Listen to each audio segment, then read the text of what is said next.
the Rangers beat the Minnesota Wild 7-3, a football score in Minnesota, and no pun intended, a wild game against the Wild. And for the Rangers, this wasn't going to be an easy game. A good Minnesota Wild team who's specifically good at home, who beat the Rangers twice last year.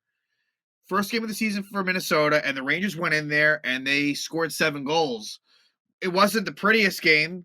It wasn't as defensively structured as the Rangers' first game against the Tampa Bay Lightning, but the Rangers jumped out, to an early 3-0 lead and really didn't look back. Things the defense kind of got away from them for just a little bit, but this is a pretty impressive win. I do think that Minnesota will be one of the better teams in the Western Conference. And the main catalyst tonight was Artemi Panarin. A goal and 3 assists, good for 4 points. It's early, but he's got some good jump to his game. I really felt like he had a very, very underwhelming playoffs last year. And look, this is the regular season. This is not the playoffs, not even close. But it's good to see Panarin get off to a good start. He really needs it.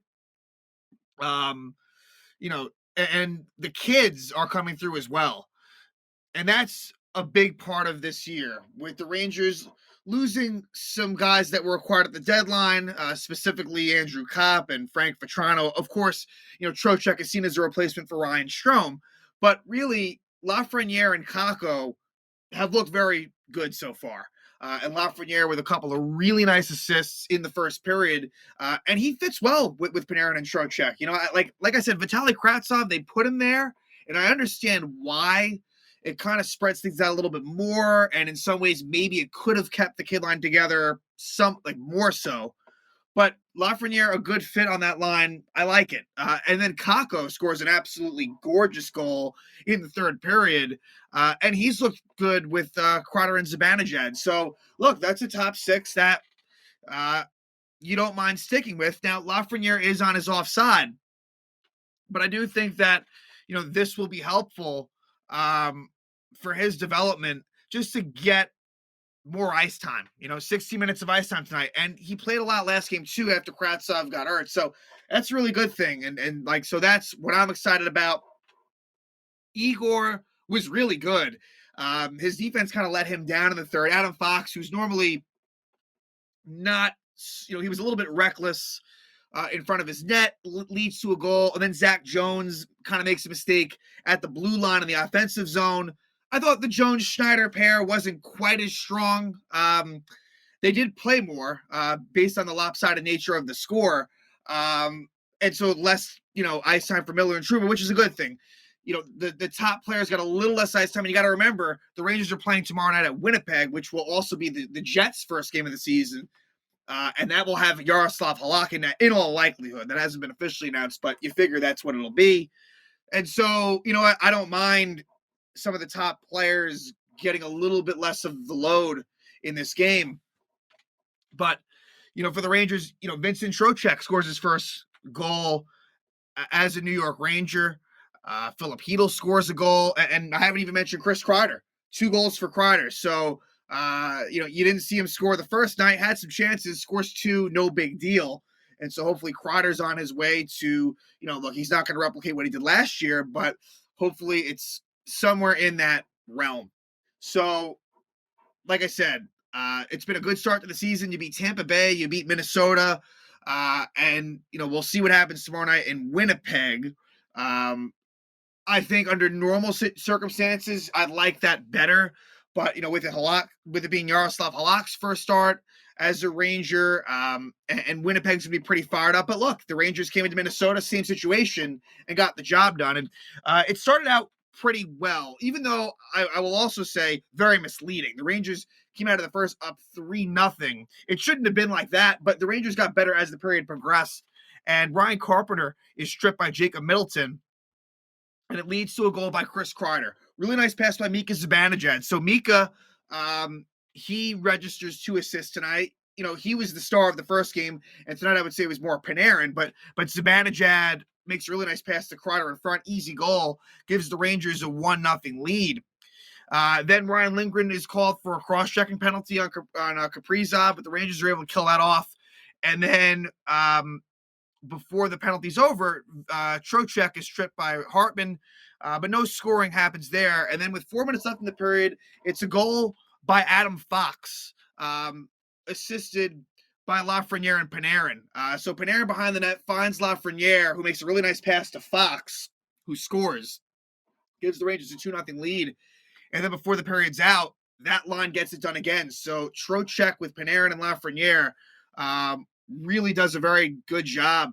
And Panarin is the one who scores with 13 seconds left in the period from Lafreniere and Trocheck. So Lafreniere, I mean, these were two primary assists where he really played a big role in the goals. So the Rangers take a 3-0 lead right there. In the second, some more penalties, a lot of penalties in this game, a ton. And it was pretty feisty considering that this is an Eastern Conference and a Western Conference team. It was, and maybe it's because it was opening night. That could be part of it. But Ryan Hartman hooks Panarin. Rangers don't score on the power play. And then Zach Jones, not a great hooking penalty. And it was a rough game for Zach Jones. Look, I still want him in the lineup because I know that, Libor Hayek is the alternative, and I do not want that.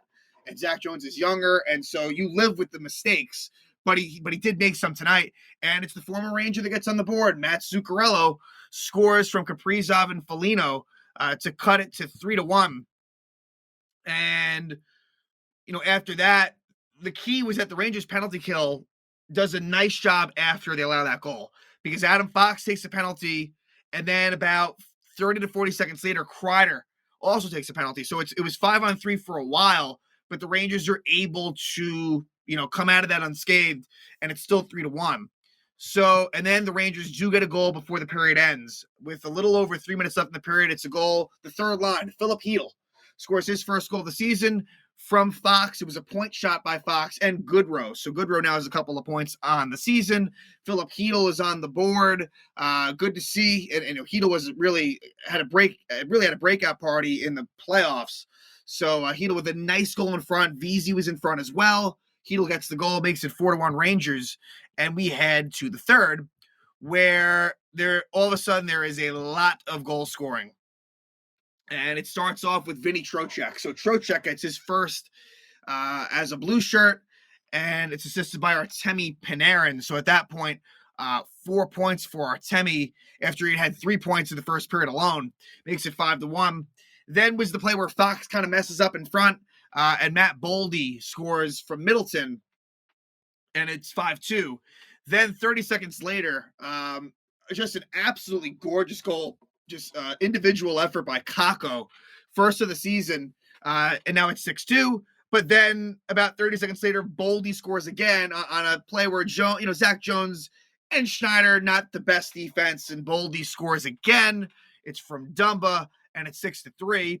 Then there's some penalties. Kaprizov hooks Goodrow. Wild kill that one off. You get a fight between Ryan Reeves and Marcus Foligno. So Ryan Reeves did not fight much at all last year, if you think about it. Maybe there was about 2, 3, maybe at most 4 fights. But Reeves, and this might have been retaliation for a hit by Foligno on Keandre Miller. Keandre's fine. He was cut. He had a pretty sizable cut, actually. Was bleeding, but they stitched it up. And so at that point, it's 6-3. And then still, a lot of fisticuffs going on and scrums where Dryden Hunt and Jacob Middleton are sent off for coincidental minors. And then Chris Kreider scores again, and it's the hometown kid, Keandre Miller, with the shot. So Kreider doing his best, deflections. Kreider gets those close-in goals. And so it's Kreider for Miller and Zibanejad at 14:07 gives the Rangers a 7-3 lead. The Rangers would get one more power play as Brodin high-sticks Zibanejad.